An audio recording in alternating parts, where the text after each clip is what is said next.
Halo, assalamualaikum, selamat sore sob. Ketemu lagi di channel saya ya. Oke, seperti biasa sore hari ini saya ingin berbagi informasi lagi atau sharing ya. Sore hari ini saya akan men-sharingkan yaitu 3 jenis tiket kereta di Taiwan ini ya. Nah, sebenarnya ada apa dengan ketiga jenis tiket kereta di Taiwan ini? Oke, nggak perlu berpanjang lebar lagi, kita langsung aja masuk di pembahasannya.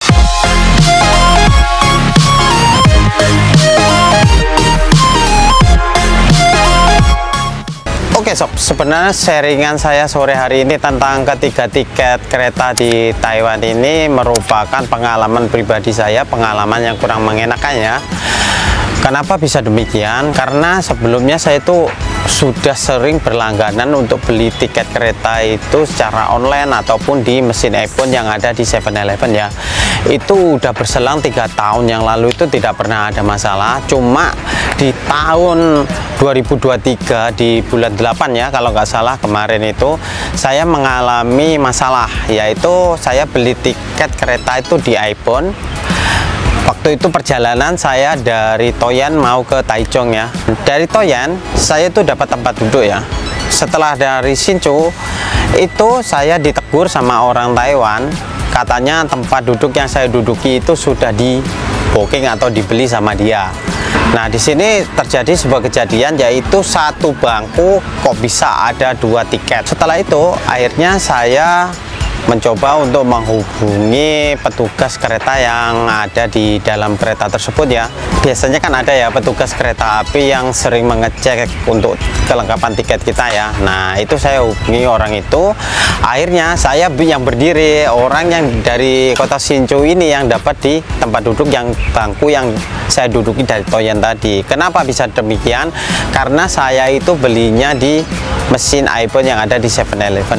Otomatis saya pasti akan kalah katanya petugas, karena mesin iPhone 7-Eleven itu hanyalah sebagai sarana pembantu untuk pemasaran tiket kereta api yang ada di Taiwan. Dengan kata lain itu supaya lebih memudahkan bagi penumpang, nggak perlu jauh-jauh ke stasiun bagi yang rumahnya itu jauh dari stasiun ya.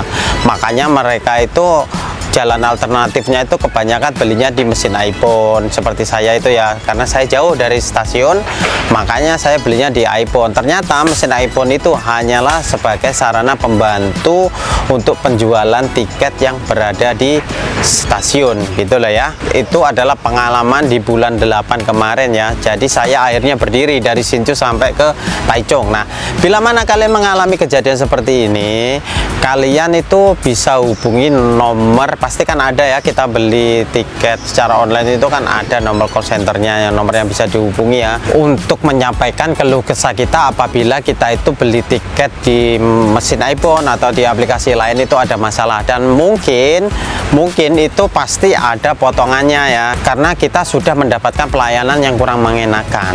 Makanya kalian ketika beli tiket di mesin iPhone ataupun di aplikasi lain, kalian ingat-ingat atau catat itu nomor call centernya ya, yang bisa dihubungi untuk menyatakan keluh kesah kalian karena kalian itu tidak mendapatkan pelayanan dengan seharusnya ya.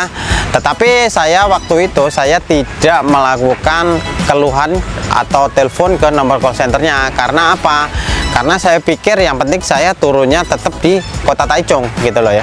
Seandainya saya diturunkan bukan di kota Taichung, katakan di Junan atau di Meoli, pasti saya akan telepon call centernya untuk menyatakan keluh kesah saya karena saya mendapatkan pelayanan yang kurang baik gitu ya. Itu pengalaman saya yang pertama tentang tiket yang beli di mesin iPhone yang ada di 7-Eleven ya.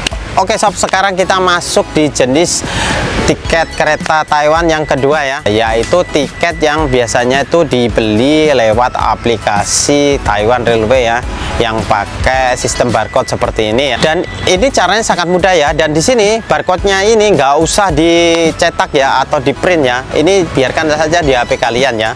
Setelah itu nanti umpama kalian sudah berada di stasiun, barcode-nya ini tinggal tempelin aja di mesin sensor tiket yang berada di stasiun. Setelah itu kalian masuk di keretanya, kalian tinggal cocokkan saja nomor booking kalian, booking tiket kalian itu kalian tinggal cocokkan ya. Ini juga sama, saya perjalanan itu dari Toyan, tujuannya tuh ke Changhua malahan ya. Nah, Dari Hsinchu lagi, saya itu ditempur sama orang Taiwan.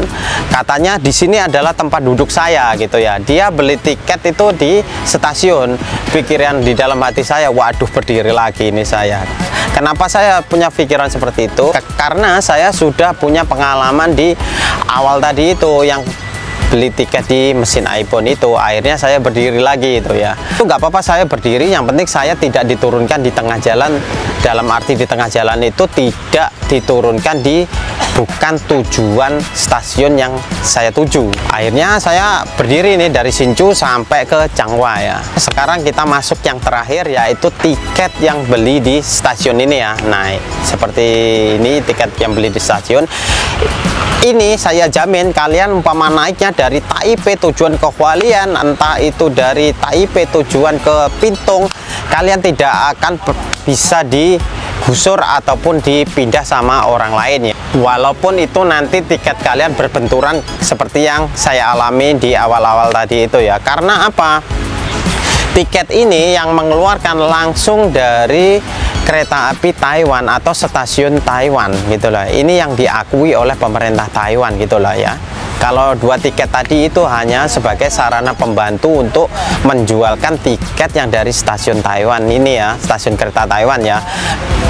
Itu untuk lebih gampang menjangkaunya, karena apa? Nggak semua orang rumahnya itu dekat dengan stasiun gitu ya sob ya. Makanya Taiwan itu membuka seperti aplikasi, seperti mesin yang ada di supermarket yang ada di seluruh Taiwan gitu ya. Oke sob, ini sebagai catatan sebelum video penutup ya. Kenapa kok tiket yang beli di stasiun itu lebih kuat dibanding tiket yang beli di minimarket ataupun yang beli di lewat aplikasi ya? Seperti halnya demikian sob. Kalau sobat itu punya ATM ya, ATM itu pasti kan ada menu yang namanya Cirrus, ada PayPal, ada juga Visa, ada Mastercard ya kan. Seperti itu. Ini juga sama. Ini kayak Cirrus, Mastercard, Visa, terus PayPal. Ini bukan bank juga gitu loh. Umpama kalian melakukan transaksi ada masalah gitu ya, pasti yang lebih kuat tuh langsung yang lewat bank, bukan lewat aplikasi seperti ini. Aplikasi seperti ini hanya jadi sarana pembantu untuk pergerakan si bank ini. Sama halnya kayak kereta ini. Tiket kereta yang dijual di minimarket ataupun lewat aplikasi itu hanya dijadikan sebuah sarana pembantu, yaitu tadi karena kita itu rumahnya nggak selalu dekat dengan stasiun. Makanya pemerintah Taiwan itu mempunyai kebijakan, yaitu untuk mempermudah masyarakatnya untuk membeli tiket kereta bisa dilakukan di minimarket dan lewat aplikasi. Jadi seperti tiket yang dibeli di aplikasi ataupun di minimarket itu merupakan sebuah sarana untuk mempermudah untuk membeli tiket daripada kita jauh-jauh ke stasiun ya. Seperti itulah kurang lebihnya pengetahuan saya. Apabila pernyataan saya ini salah, bisa koreksi tulis di kolom komentar ya. Oke, saya rasa cukup sekian dulu sharingan saya, yaitu tentang ketiga jenis tiket kereta di Taiwan ini ya. Apabila sobat mengalami hal yang sama seperti saya, mudah-mudahan sobat sudah bisa tahu ya perbedaannya tuh di mana setelah lihat video saya ini ya. Karena ini real pengalaman saya selama saya naik kereta di Taiwan.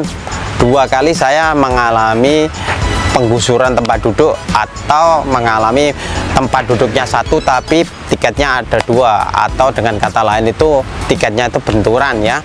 Dan saya doakan semoga sobat tidak pernah mengalami hal seperti yang saya alami ya. Karena apa? Karena ini sangat tidak mengenakan sekali ya sob ya. Contohnya nih gini, umpama sobat semua itu ingin melakukan perjalanan nih, contohnya dari Kaohsiung mau tujuan ke Ilan atau ke Hualien gitu ya. Tiba-tiba kalian itu digusur itu ataupun benturan kayak tadi, akhirnya berdiri ya. Berdiri sampai Hualien itu kan pegel di kaki ya. Nah, belum lagi kalau kita itu bawa bawaan atau barang yang banyak, jadi kan sangat repot kalau kita berdiri ya. Dan mudah-mudahan sharingan saya sore hari ini bisa membantu dan bermanfaat ya. Dan sampai ketemu di video saya selanjutnya. Akhir kata dari saya, wassalamualaikum warahmatullahi wabarakatuh dan bye.